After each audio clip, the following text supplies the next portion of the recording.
The U.S. government shutdown has halted a key federal agency's ability to renew existing flood insurance policies or even underwrite new coverage through the National Flood Insurance Program, potentially affecting millions of homeowners as the Atlantic hurricane season enters its final weeks.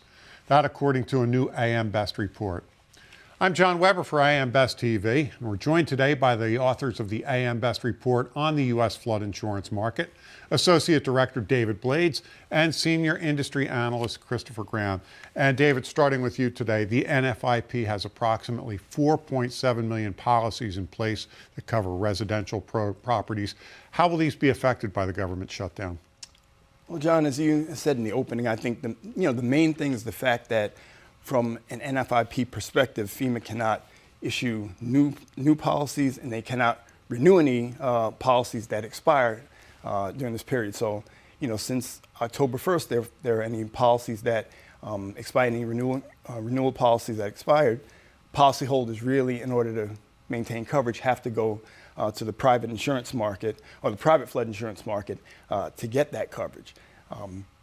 Anybody that's needing a new policy, somebody's purchasing a property and needs a new policy specifically for those policyholders that have properties in special flood hazard areas, those are really the people that are most at risk at this point in time. Again, at this point, I think the only policies that were able to be renewed were any that were billed, prior to October 1st. So if they're depending on the expiration date, and then those that were also, paid, they were billed and then paid during this 30-day grace period. But really, you have an issue for those policyholders, especially those that are in the special flood hazard areas, and those are the policyholders that are really, really at risk here. There's also the complication of policyholders who are able to secure private flood coverage, but then once the shutdown is over, if they want to come back and get an NFIP policy again, there's the issue of having continuous coverage with the NFIP, and so there's an issue there that they may come up against. So from that perspective, like you mentioned, we still have about 5 weeks left in the Atlantic hurricane season. So if there are any policyholders who have not yet been able to secure coverage in the private market, for those whose policies ran out or expired during this period, at first we talked about a short shutdown would temper the potential problems. Now here we are 3 weeks into it, right? So there's a lot of uncertainty now, but again, there are definitely policyholders out there that are in a tough position right now. What regions might be hardest hit by a prolonged shutdown? So looking at the NFIP, Florida, by far, their most NFIP policies, about 1.8 million NFIP policies written for Florida property. So undoubtedly the coastal areas in Florida, and especially, like I said, the special flood hazard areas in Florida, those would be, if you look at those properties, they would be the most at risk. Just looking at 1.8 million policies, if you just spread them out evenly across 12 months, that's still 150,000 policies per month if everything is equally distributed. So again, you're talking about a lot of, that's not an insignificant number.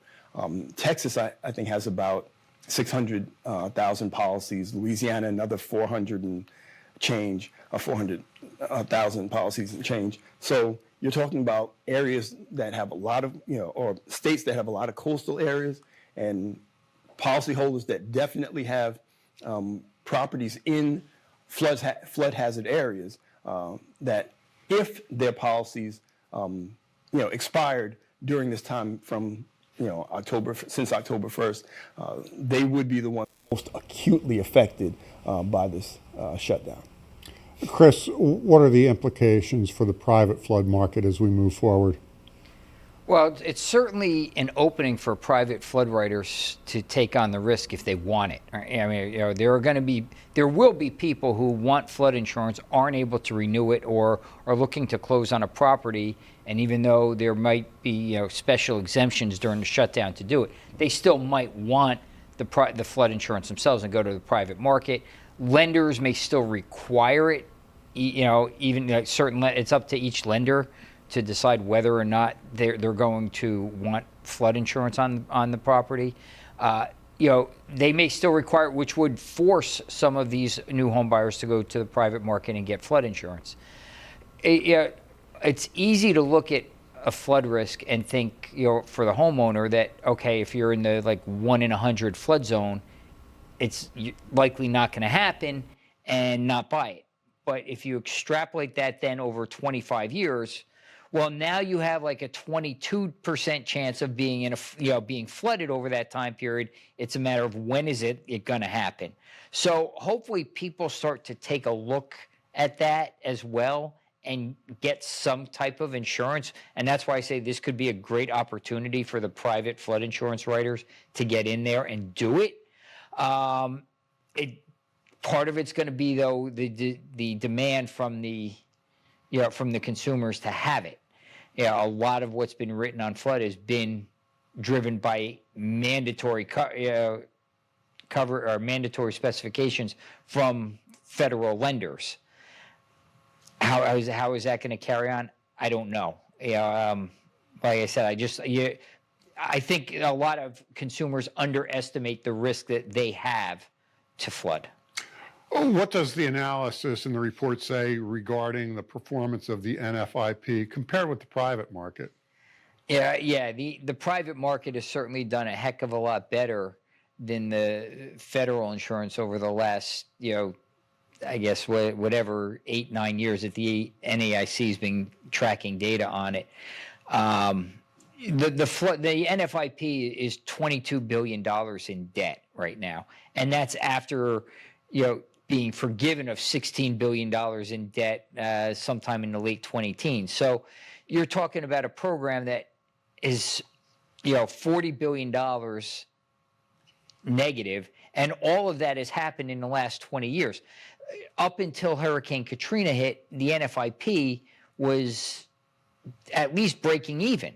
It started with Hurricane Katrina, and all these big hurricanes have driven the debt of the NFIP.